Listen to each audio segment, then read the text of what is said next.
Hello everyone, welcome to my YouTube channel. मैं आलोक वर्मा, प्रवक्ता भूगोल। कल उत्तर प्रदेश शिक्षा सेवा चयन आयोग ने एक नोटिस जारी कर अपरिहार्य कारणों से पीजीटी की परीक्षा स्थगित कर दी और आगे बढ़ा दी कि अगस्त में परीक्षा होगी। आयोग के लिए ये महज एक नोटिस है जो वो बार बार अपरिहार्य कारणों से निकालता रहता है, जारी करता रहता है। परीक्षार्थियों के लिए ये नोटिस बहुत ही घातक है। जो लोग बहुत दिनों से नौकरी की तैयारी कर रहे हैं, जी-जान से लगे हुए हैं, प्रैक्टिस कर रहे हैं, पढ़ रहे हैं, बेरोज़गारी का आलम है, घर, पारिवारिक, सामाजिक स्थितियाँ अलग-अलग सबकी हैं। ऐसे कंडीशन में परीक्षाओं का टलना बहुत दर्दनाक होता है। ये दर्द मैंने भी झेला है। आयोग परीक्षा कराने की स्थिति में नहीं था। ना सेंटर वो एलोकेट कर पा रहे हैं, ना पेपर सही से बना पा रहे हैं, ना परीक्षा का पूरा प्रोसेस कर पा रहे हैं। बहुत ही गलत बात है ये परीक्षार्थियों के लिए। लेकिन अब मैं आज बात सिर्फ इस पे करना चाहता हूँ कि अब अगला स्टेप क्या होना चाहिए। आयोग ने डेट आगे दे दी। अब क्या एक बेस्ट रणनीति होनी चाहिए कि हम लोग, यानी कि हमारे परीक्षार्थी लोग, मित्र लोग कैसे आगे बढ़ें और क्या एक रणनीति बनाएं। टीजीटी का 20-21 जुलाई को पेपर है। हो सकता है वो भी अपरिहार्य कारणों से हटा दिया जाए, बढ़ जाए आगे डेट। तो आपके पास ऑप्शन क्या है? बेरोजगारी का आलम है, नौकरी तुरंत चाहिए, बहुत सारी प्रॉब्लम्स हैं, तो आप अपने लिए ऑप्शन बी जरूर रखें। मेरा सिलेक्शन टीजीटी सोशल साइंस पे हुआ, पीजीटी ज्योग्राफी पे हुआ और यूपीएसआई दरोगा 2021 बैच में भी हुआ, 2016 जूनियर असिस्टेंट पर भी हुआ, 2019 जूनियर असिस्टेंट पे भी हुआ सिलेक्शन मेरा। तो आप अपने लिए ऑप्शन और भी बना के रखें, एक पर ही ना टिके रहें, ठीक है? तो जिन लोगों का जूनियर असिस्टेंट का मेंस लगा हुआ है वो लोग उस पर मेहनत करें, फोकस उस पर करें। पीजीटी गया आगे, वहाँ पे आप कर लीजिए। जिन लोगों ने आरओ का फॉर्म डाला है, बहुत अच्छा पद है, वो लोग आरओ पर फोकस बहुत अच्छे से कर लें। 27 जुलाई को आरओ है, मान लीजिए अगस्त में पीजीटी है, तो पीजीटी का भी थोड़ा पढ़ें और थोड़ा समय आरओ पर दें, मेहनत अच्छे से कर लें। टीजीटी जिन लोगों का है वो टीजीटी भी पढ़ते रहें और पीजीटी का पढ़ें और बीच में समय निकाल के आरओ का भी पढ़ें। जैसे आपका पीजीटी अगर ज्योग्राफी है, तो अगर ज्योग्राफी आप बहुत अच्छे से पढ़ रहे हैं तो वो आरओ में काम आएगी, शिक्षा अधिकारी में वो काम आएगी, दूसरे एग्जाम्स में वो काम आएगी।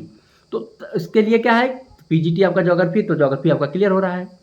इसके बाद आप हिस्ट्री पढ़ लो आरओ के लिए, पॉलिटिकल साइंस पढ़ लो, और भी चीज़ें आप पढ़ लो।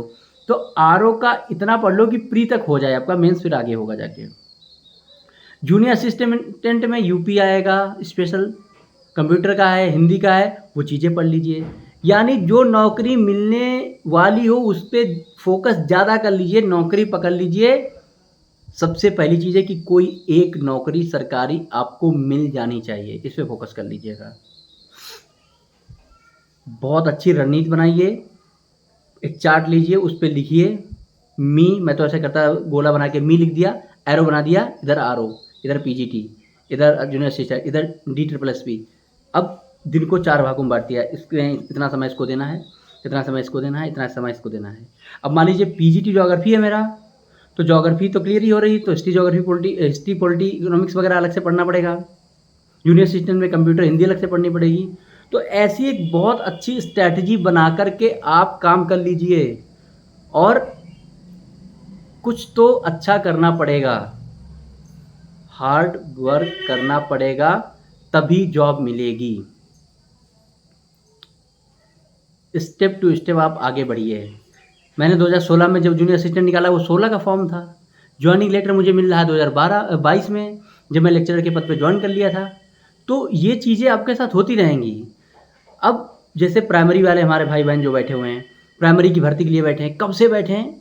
18 में आई थी 69,000, तब से बैठे हैं सिर्फ उसी के लिए। तो फिर अब बैठे रहेंगे। आया सरकार क्या कह रही है, आयोग क्या कह रहा है? मेरे पास अध्याचन ही नहीं है। इसलिए आपके पास आपका एक ऑप्शन बी भी होना चाहिए। ऑप्शन बी होगा, आप उस पर कार्य करेंगे, कम से कम आपको एक नौकरी मिलेगी, जीवन यापन का जरिया कुछ मिल जाएगा, आप आगे बढ़ेंगे। कई लोग कमेंट में करते हैं, मैसेज करते हैं कि सर मैं शादी के लिए रुका हूँ, शादी नहीं कर रहा हूँ कि एक सरकारी नौकरी मिल जाए। तो भाई अगर एक नौकरी पे बैठे रहेंगे तो वो नहीं मिलेगी, तो फिर क्या होगा? इसलिए ऑप्शन बी जरूर रखें। जो लोग डी++ में फॉर्म डालें वो वहाँ पे मेहनत करिए, टीजीटी में मेहनत कर लीजिए और जूनियर असिस्टेंट में मेहनत करिए, समीक्षा अधिकारी में मेहनत करिए। पूरा फोकस करिए और समय बाँटिए, टाइम टेबल बनाइए और अच्छे से काम करिए। मेहनत करेंगे तभी फल मिलेगा। आप सिस्टम से कितना लड़ेंगे?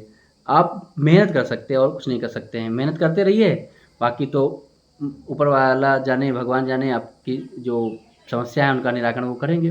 मैं 2016-15 में एमए हुआ मेरा, नेट 11-15 में, और 16 से तैयारी करना शुरू किया हूँ और 17 से लगातार पीसीएस मेंस दे रहा हूँ, लगातार। अभी भी 29 जून को लगा है, निकल ही नहीं रहा है, उतना शायद फोकस नहीं कर पा रहा हूँ। और नौकरी मुझे मिली 2021 में, 29 साल की एज में मुझे नौकरी मिली।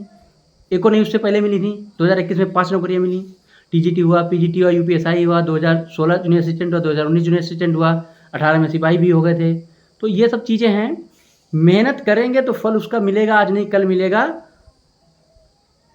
सिस्टमैटिक ढंग से स्ट्रैटेजी बना के आप काम करिए, टाइम टेबल बनाइए और उसी के अनुसार फॉलो करिए। ठीक है, धन्यवाद।